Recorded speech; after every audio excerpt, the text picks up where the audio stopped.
Bonjour, je suis ravi de vous accueillir sur le campus de Facebook où dans quelques minutes je vais interviewer David Marcus, mon ami, le patron de Messenger.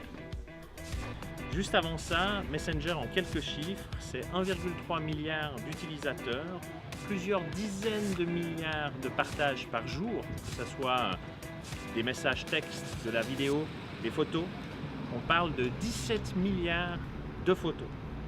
C'est aussi 400 millions d'utilisateurs voix, vidéo, conférences chaque mois pour remplacer peut-être un jour le téléphone. On se réjouit en tout cas de cette interview exclusive.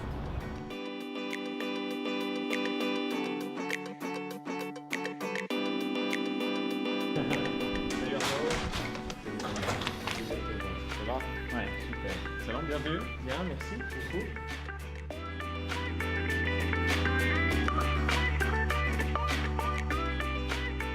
Je suis très content d'être là, d'être avec toi et de pouvoir te poser quelques questions pour notre public. Ravi de t'accueillir. Que chemin parcouru depuis qu'on partageait des bureaux il y a fort longtemps à Genève. GTN d'abord, Ecovox après. D'ailleurs, Ecovox c'était juste à côté de l'école Créa. C'est fou comme tu avais déjà cette obsession en fait. C'était plus qu'une vision, une obsession du mobile. Chez nous, tu représentes une sorte de modèle de l'entrepreneur. Quel a été le drive qui t'a mené dans cette direction du mobile et des télécoms en général? Écoute, je pense que c'est la tech en général. C'était vraiment cette envie d'aller construire des produits qui allaient améliorer la vie des gens, on va dire, d'une façon ou d'une autre, ou qui allaient faire usage de nouvelles technologies émergentes. Et après avoir passé une année dans une banque sur un parcours très traditionnel genevois-suisse, je me suis rendu compte assez rapidement que c'était trop abstrait, qu'il n'y avait pas de création en fait dans ce process-là. Et donc c'est après cette aventure-là que je me suis lancé en me disant qu'il y avait un vrai problème. Et puis je suis un peu tombé dans l'entrepreneuriat par hasard, puisque à cette époque-là j'avais une grosse frustration des télécoms de l'époque, ça s'appelait encore Télécom PTT, ça me date, mais où il fallait payer 1 franc la minute pour un appel entre la Suisse et les États-Unis, ce que je trouvais absolument dramatique. Et donc c'est comme ça que je suis tombé dans le bain de l'entrepreneuriat, on va dire. Mais effectivement, en 2007, avec l'arrivée de l'iPhone, juste pour resituer le contexte, à cette époque-là, je dirigeais une start-up que j'avais montée qui s'appelait Ecovox.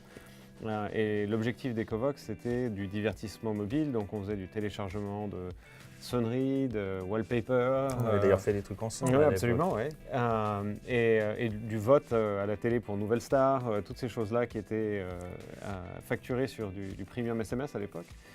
Et avec l'arrivée de l'iPhone en 2007, je me suis dit c'est fini, maintenant les gens ont un browser dans leur téléphone, ils vont plus vouloir télécharger des sonneries, etc. On va avoir ça gratuitement sur le web, donc c'est une ère qui prend fin et une nouvelle qui commence. Je me rappelle d'ailleurs à l'époque, tu me disais toujours, c'est fou comme dans le web, les gens ont l'habitude que ça soit gratuit et Complètement. ils ont l'habitude que dans le téléphone, ça soit payant. Complètement. Et à ce moment-là, ce paradigme a complètement changé et donc je me suis dit c'est le moment ou jamais d'essayer de vraiment pivoter la boîte qui marchait très très bien à l'époque, qui avait fait une croissance de plus de 3 fois son chiffre d'affaires de l'année précédente.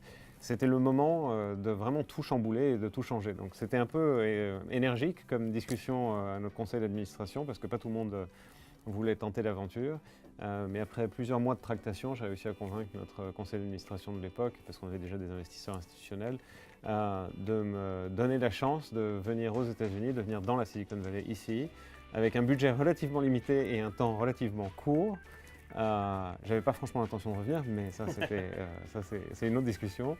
Et pour essayer de tenter l'aventure, de voir si on arrivait à transformer l'essai, finalement la plateforme qu'on avait montée autour d'Ecovox, mais cette fois-ci autour du paiement pour les biens numériques qui étaient à l'époque beaucoup des jeux online, des vidéos, de la musique, etc. Sur le web. Mais en payant avec son mobile. Donc, et incidemment, l'un de nos plus gros clients assez rapidement après ma venue ici, c'était Facebook avec, on se rappelle de Farmville, des jeux de Zynga et autres, où il fallait acheter des vaches virtuelles sur des fermes virtuelles et pour utiliser sa carte de crédit pour faire ce genre d'achat, c'est pas super pratique. Et donc on avait une vraie solution à un vrai problème. Et donc quand je suis arrivé ici, j'ai réussi à monter une équipe relativement rapidement. Je suis arrivé en plein milieu du de la grosse dépression, on va dire, de 2008, ce qui m'a permis de recruter et d'assembler une équipe au moment où fondamentalement les startups n'étaient pas très activement en train de recruter. Et ensuite, entre 2008 et 2011, on a monté un vraiment gros business sur la partie paiement mobile qui s'est finalement fait racheter à l'été 2011. Moi, je me rappelle très bien de ce jour-là, on était d'ailleurs dans ton jardin, tu courais dans tous les sens. Moi, je restais des fois planté avec Fanny et tu me disais « Je peux rien te dire, mais tu verras demain ». Voilà. Et demain, le lendemain, l'annonce a été faite. C'était assez la grande surprise. En partie, Arnaud, c'est qui les jeunes rappeurs qu'on voit aujourd'hui au début de la vidéo Oui, là C'était une voiture volée Qu'est-ce qui s'est passé? C'est très important de C'est dire les étudiants créa qui se sont déplacés, tout ça, qui ont fait le vol avec pas toi. été possible sans eux et sans une équipe créa qui était à San Francisco. Ça va assez vite, juste pour rappeler un peu le parcours de David Marcus. Donc, il avait sa boîte aux Acacias, dans ce qui est aujourd'hui le bâtiment 43. D'ailleurs, on voit encore le logo Zong. Donc, il a fait Ecovox, qui était un opérateur de téléphone et qui gagnait sa vie notamment avec les SMS payants. Ensuite, il est parti en 2008. Quelques jours après avoir parlé à Lyft, d'ailleurs je me rappelle, c'était en 2008, 3 semaines après, il a fondé Zong, et Zong a été racheté par eBay, qui ensuite a fusionné ça avec PayPal, et David est donc devenu CEO de PayPal. Donc il est passé de Genève à CEO de PayPal en 3 ans. Voilà, quelqu'un de relativement brillant. Et donc un jour, il y a un certain Mark qui lui a fait... Comment il appelle les gens, Mark Zuckerberg? Ça, je ne sais pas, mais je sais qu'en tout cas... Il a un attel. Il avait déclaré... D'ailleurs, David avait son off-site board meeting la veille, où ils avaient donc tous les responsables de très haut niveau de Facebook. En tout cas, quand Mark Zuckerberg a recruté David, il avait déclaré dans Wired, le magazine, il avait déclaré c'est une des personnes les plus importantes pour l'avenir de Facebook, puisqu'il va amener vraiment la vision du mobile à Facebook. Et donc c'est ce dont on parle dans la deuxième partie. Oui. On arrive donc... Messenger, Facebook, et puis quelques mots sur son entrée dans Coinbase. On regarde.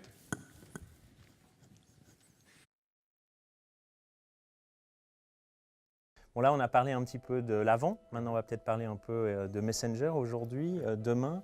L'objectif de Messenger, c'est de devenir la plateforme de messagerie leader, si elle ne l'est déjà. Maintenant, il y a d'autres concurrents sur le marché, dont un d'ailleurs qui vous appartient, qui est WhatsApp. Est-ce que tu pourrais nous détailler un petit peu voilà, le marché, les différences et comment vous arrivez à vous différencier et où est-ce que vous allez ? Alors, il y a pas mal de différences entre les marchés qui sont des marchés Messenger, qui sont principalement les États-Unis, le Canada, l'Angleterre, la France, l'Australie, la Nouvelle-Zélande, la Thaïlande, les Philippines, etc.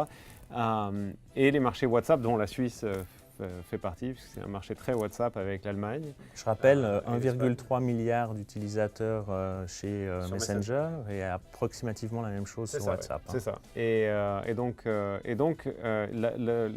raison historique est un petit peu différente. C'est généralement les pays où il y avait un coût par SMS relativement élevé et WhatsApp a pénétré le marché relativement tôt sont des marchés WhatsApp. Les pays où il y avait des forfaits illimités SMS et où il y avait une bonne pénétration de Facebook, ce sont plutôt des marchés Messenger.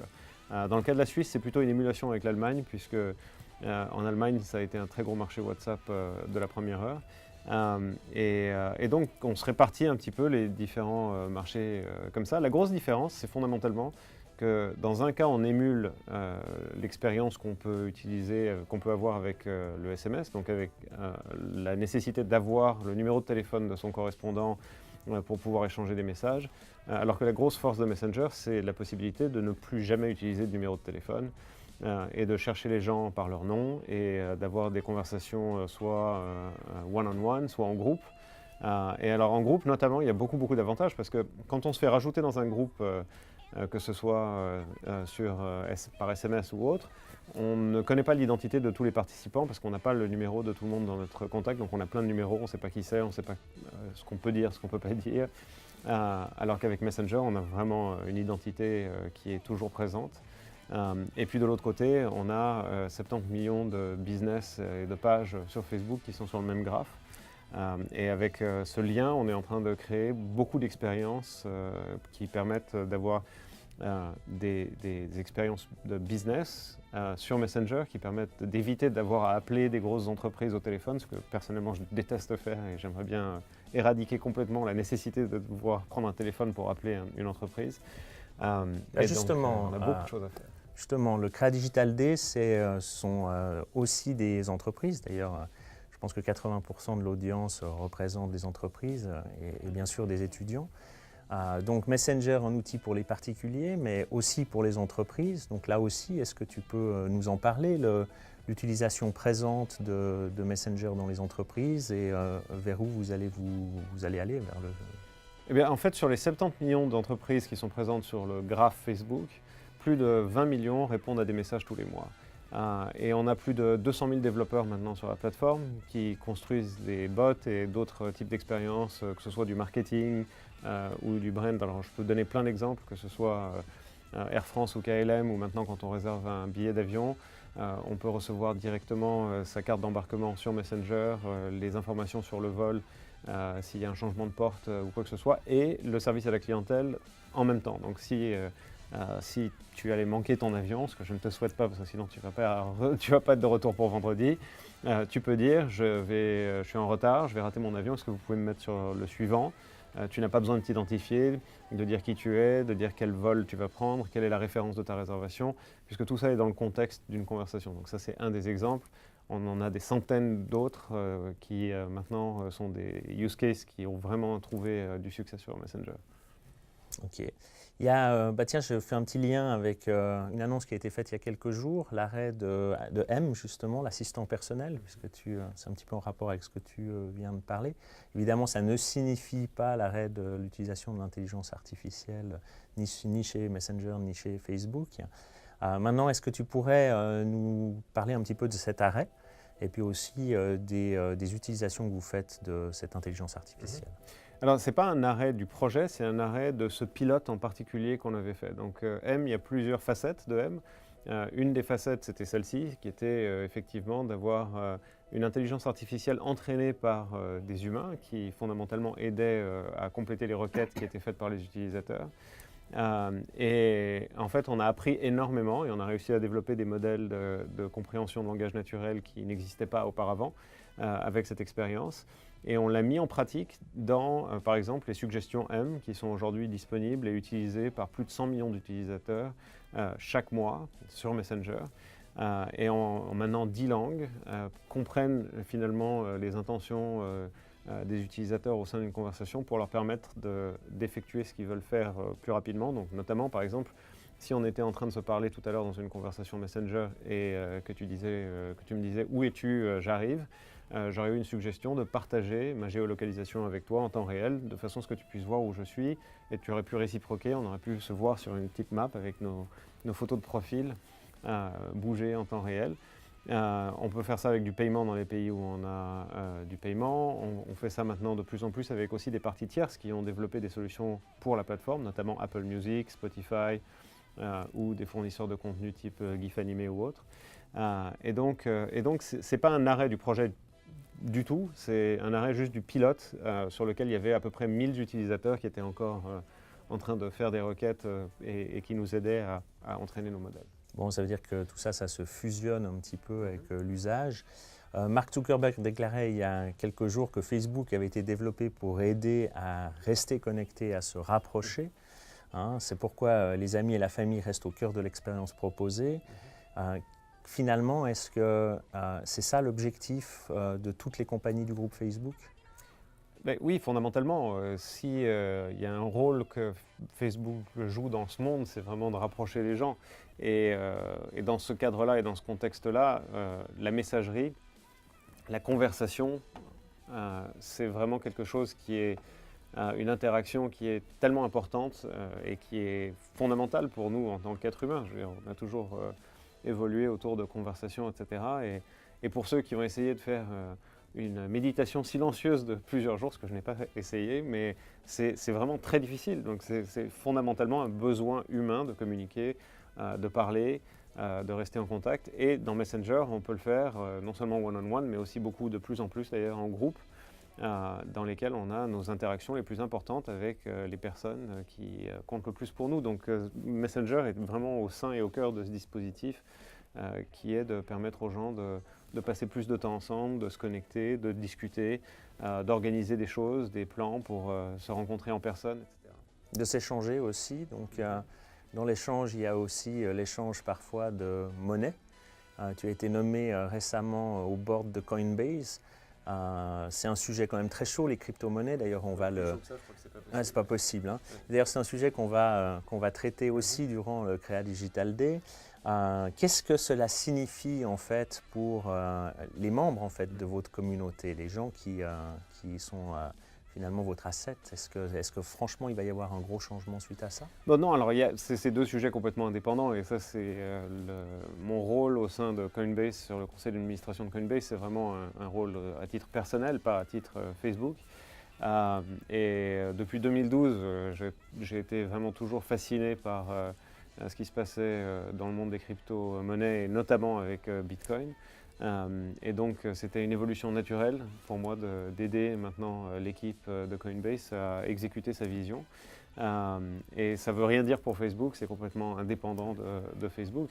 Maintenant effectivement, ce qui est en train de se passer et l'engouement soudain, parce que c'était vraiment très rapide et très brutal, on va dire, Presque exagéré. c'est cette bulle qu'on a connue, parce que là c'était vraiment une bulle, notamment sur tout ce qu'on appelle les altcoins, donc les monnaies, les crypto-monnaies alternatives. Je pense qu'il faut un peu se calmer. On est encore au tout début de cette évolution.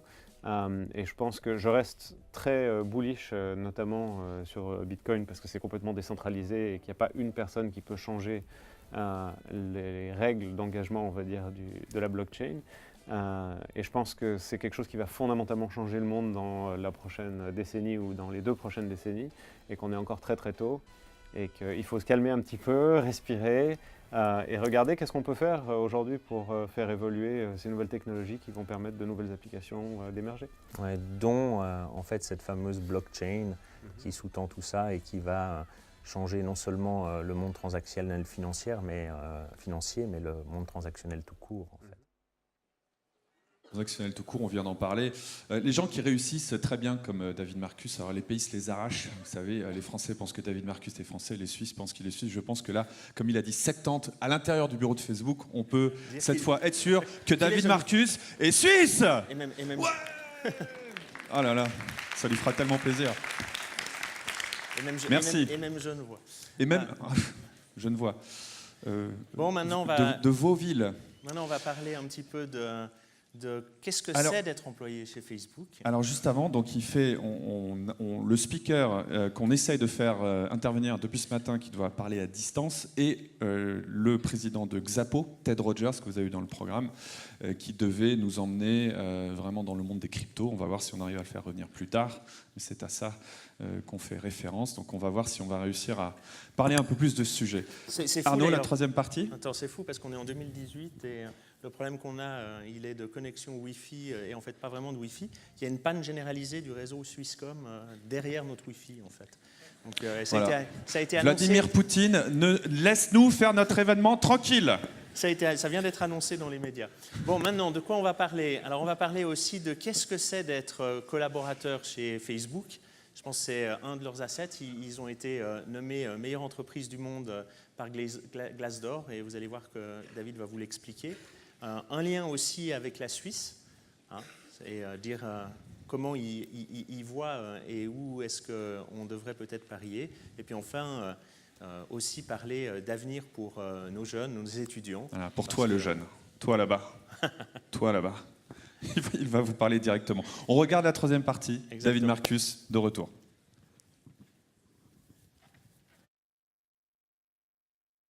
Moi, j'ai un autre sujet qui me tient beaucoup à cœur et qui aussi, pour moi, fait partie des choses qui peuvent changer un peu le monde.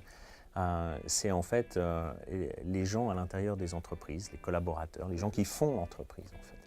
Et il y a quelques semaines, vous avez été nommé par Glassdoor la meilleure entreprise au monde pour laquelle travailler. C'est quoi la recette? Alors c'est compliqué la recette. C'est compliqué. Alors je dirais que d'abord on est très heureux d'avoir été nommé à la première position parce que ça fait des années qu'on travaille à vraiment améliorer les conditions de travail et l'environnement de travail de nos collaborateurs. Et je dirais que le plus grand secret, c'est la culture d'entreprise. C'est vraiment une culture d'entreprise qui soit ouverte et il n'y a aucun tabou ici. Tout le monde parle de tout avec tout le monde. Tout le monde a la possibilité de venir avec des idées, des concepts, de challenger les choses, etc. Et donc ça, c'est vraiment une grosse partie de la culture. Et puis après, c'est l'environnement de travail que tu as pu capturer avec tes équipes aujourd'hui, qui sont vraiment exceptionnels. Donc on a petit déjeuner, dîner offerts gratuitement dans une panoplie de cuisines différentes. On a des services de teinturerie, on a ce qu'on appelle des micro-kitchens où les gens peuvent avoir un snack ici et là. On a une clinique dentaire, un coiffeur, une vraie clinique.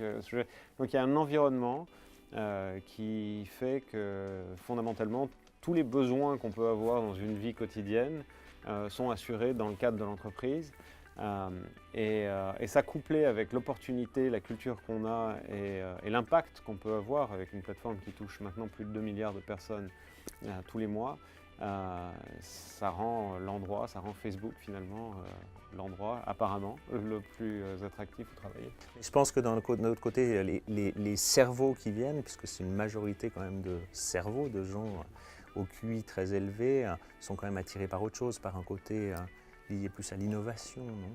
C'est vraiment l'impact. Je pense que c'est pour ça que je suis là. Tu me posais la question tout à l'heure de quitter un poste où de la je plus grande banque du dirigeais monde.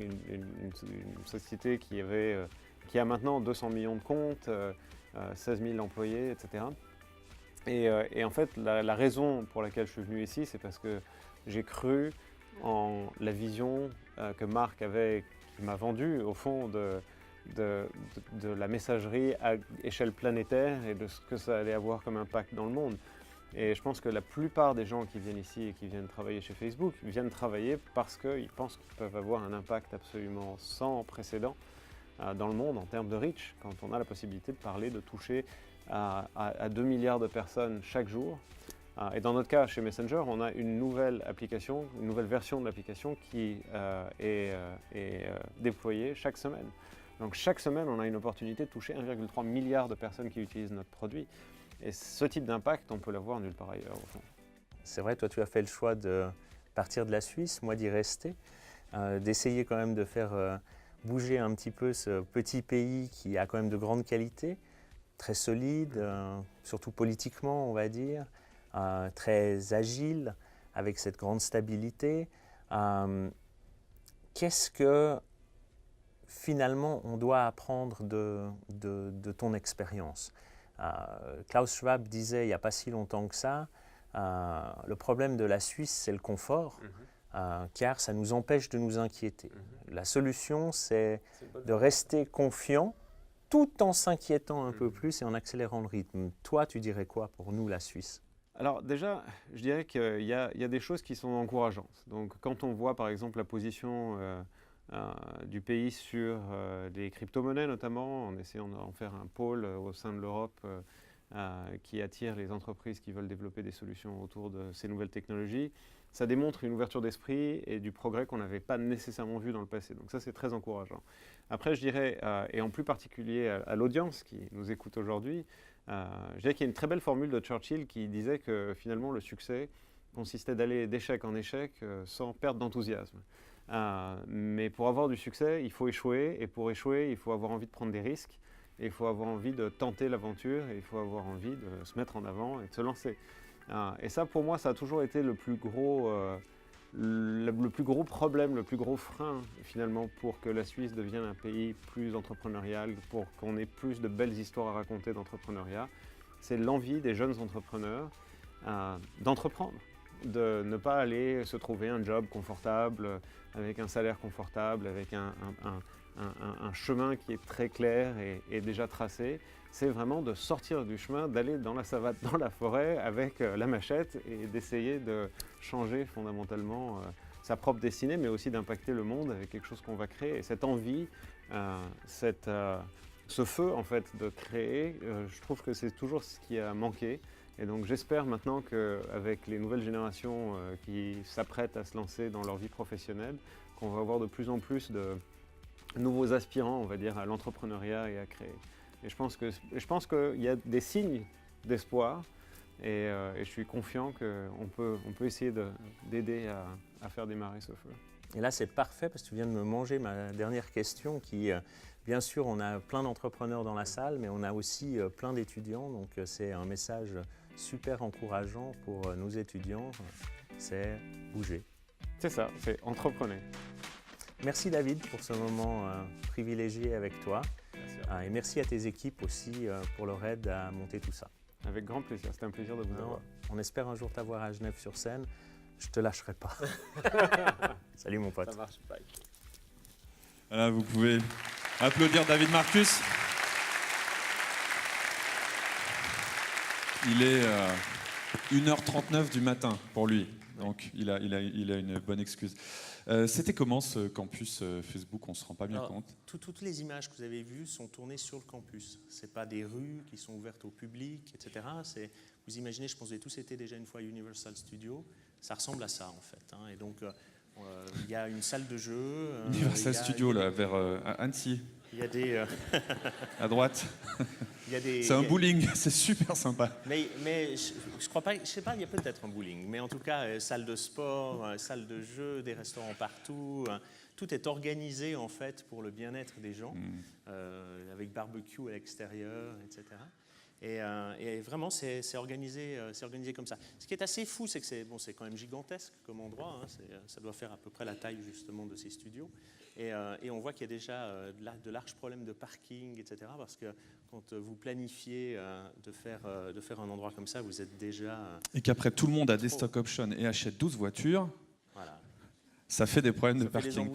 On voit dans la vidéo, Arnaud, que vous êtes frère de bracelet avec David Marcus. On voit il y a des gens qui ont remarqué. Bon, je voulais qu'on vous applaudisse, qu'on applaudisse aussi l'équipe de tournage. Phil, Quentin, Dylan. Ouais, alors, ils ont profité de leur passage chez Facebook pour se refaire faire des dents en or chez le dentiste du campus. Non, et puis pour la petite anecdote, avec Laurent, hier, on leur a fait encore éditer des trucs hier soir. Ils ont fait ça à New York et dans l'avion. Ils n'ont pas beaucoup dormi, donc vraiment merci à eux parce que faire ça en moins de 24 heures, c'est super. Merci. Et donc, on a pris rendez-vous avec David Marcus, qui viendra un jour sur scène à Genève. C'est la pause. Merci à tous. Bon café. Ça se passe au-dessus.